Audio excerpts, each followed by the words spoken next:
Hayyee daawwattoota wiirtuu miidiyaa kan nu daawwataatii jirtan kun egaa ayyaana masqalaa sababeeffachuudhaan sagantaa bashannanaa addaa kan qopheessinedha. Kan nu daawwataa jirtan karaa Prime Miidiyaati. Qophiin ammoo karaa wiirtuu miidiyaa isin qaqqabaatii kan inni jiru.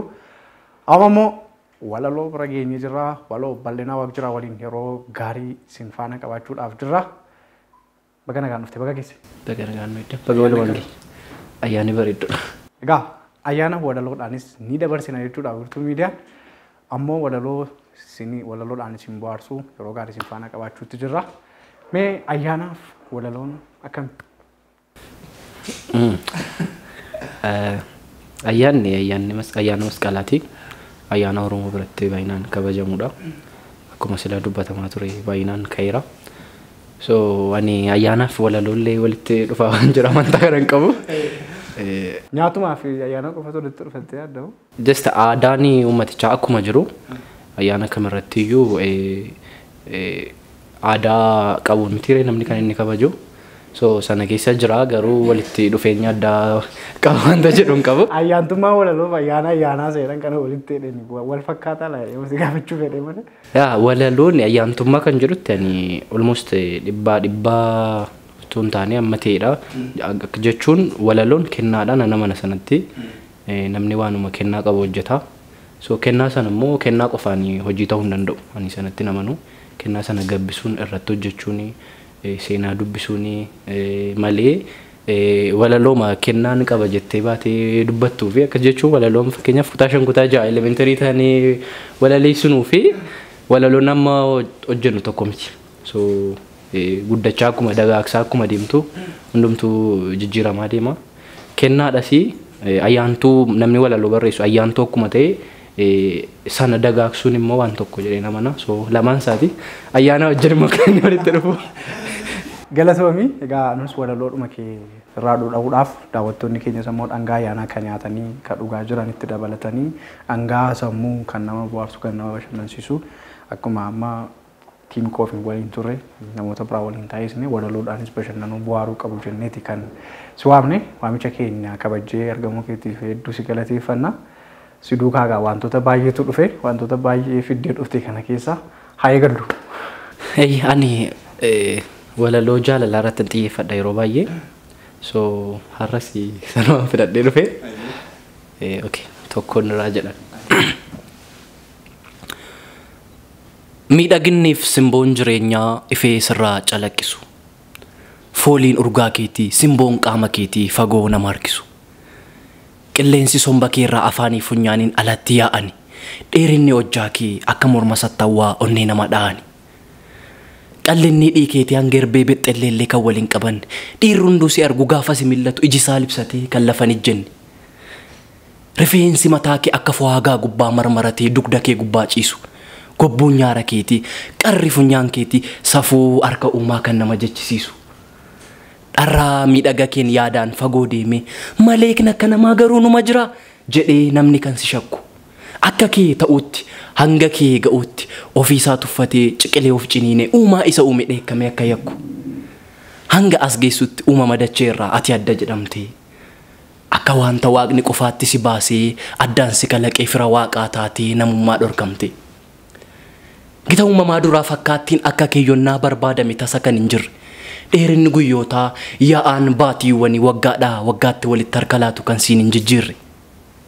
Waaqayyo si uume erga ol si baase addunyaa maratti erga ol si baase akka ibsaa tulluu erga si meesse akka soogiddaa walumaa galatti kan akka kee hin jiru. Garuu immoo mudaa tokko qabda. Mudaan kee ati gara jabeettiidha. Kan onneen keenyanii kan lapheen maxinoo. Guyyaan dhaloota keellee kan garaa hin laafne dalguu akka cagginu. Siif jaalallee dhugaan kan waliif hin galle tasa waliin beekne gaariif garraamummaan kan si keessa hin jirre kan tolan akeekne. Mandarri doqnootaa kan qe'ee siif ta'ee achi bultee ooltu obsa jaalala abdiif garraamummaan yoo mana kee dhufan cirtee kan of gooltu. Kutaa ciisa keettillee abjuun jaalala dhugaa tasa kan siin dhufne akka dageettiidha. Maal godha miidhaguun maal godha bareeduun atoo jibbaaf ooda malee jaalala hin beektu gara jabeettiidha. Garuu Waaqni bifa kee uumamarraa adda si baasee malee ka fakkeesse. Qilleensa somba kee afaanii funyaaniin alatti yaa'anii hundatti urgeesse. Mee maalumaaf jaalala dhugaatti xaxee si korgodee garaas jabeesse. Akka miidhaga keef akka surraa keetiif uumama unkurta addunyaa harooraas ta'a. Akka urgooftu nadhii hundatti urgooftee hundatti mi'ooftee wadaroo jaalalaan mukatti ol baafta jaalalaan rarraas ta'u. Akka miidhaga keef uumaan si uumeyyuu ati nama jedhee malee kaa gaditti tasas hin ilaalu nyaatanii liqimsanii haguunsiif hiree hin ta'us hin madaalu. Akka miidhaga keef hunduu kan siif kufee siif sagaduuf atoo toleettidha. Maal godha bareeduun maal godha miidhaguun atoo jibbaaf oona balee jaalala hin beektu gara jabeettidha jedha.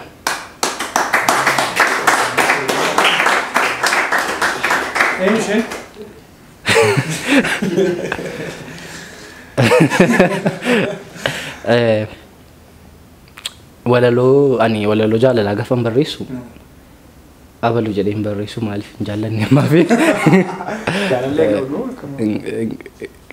booddeetti yeroo tokko yeroo warri sirban yoo jibbanii sirba waan jaalala waan jibbaa wayii sirban yookaan akka malee jaalala ibsu yoo sirban tarii abaluu jaallateeti abaluutu akkas godheeti abaluudhaaf sirbee jedhama saniif eenyudha isheensiin jedha. Ammoo nama waan tokko utuu uumamin taateen tokko utuu uumamin ta'uu danda'a godhamuu danda'a jedhanii fuulduratti raaganii akkasiin barreessuun kun hin ulfaatu waan nama mudatee hin beekne yookaan taatee ta'e hin beekne akka waan ta'etti hojjechuun. Maal feeti ani walaloo gaafa barreessitu of qofaaf hin barreessitu. Just kan jaallate jira kan jaallate dhabe akkuma jiru kan jaallatamees didus immoo jira. Jireenya addunyaa jiruuf jireenya ilma namaa keessatti kun waanuma jirudha. Gaafa gara uummataatti gadi fiddu immoo si qofan ilaallatu. Almost namni dhaggeeffatu keessatti waan of ilaaluu fi so ofii koo qofa ilaalee hin barreessine. Amma walaloo gaafa barreessitu jaallachuma qofaaf immoo hin barreessitu. Almost generii wayii tokko qaba. Laayifii namni dabarsu kana waan ittiin ibsitudha.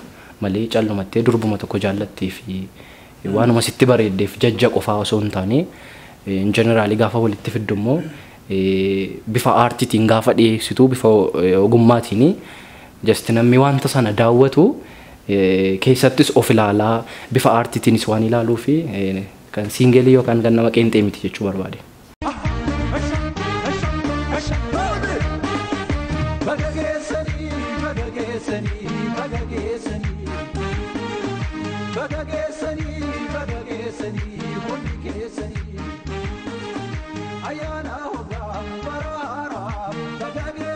Walaloo tokko irra nu buuftee osoo adda baaneetu tola.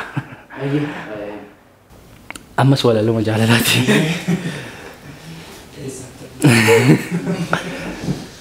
Jaalalli kee jedha. Almost walaloon jaalladhu lama natti ta'e yoo naa danda'ama ta'e lamaan isaatu wal faana jedhe natti tola. Jaalalli kee akka aduuti. Fala koo faallaa fakkeessa. Jaalalli kee akka addeessaati. Faallaa koo fala fakkeessa. Dukkana koo bariisisaa guyyaa koo immoo galgaleessa. Gaafa aduu taatu obboroon naaf baataa. Gaafa saafaan ga'u immoo mataarra na baataa.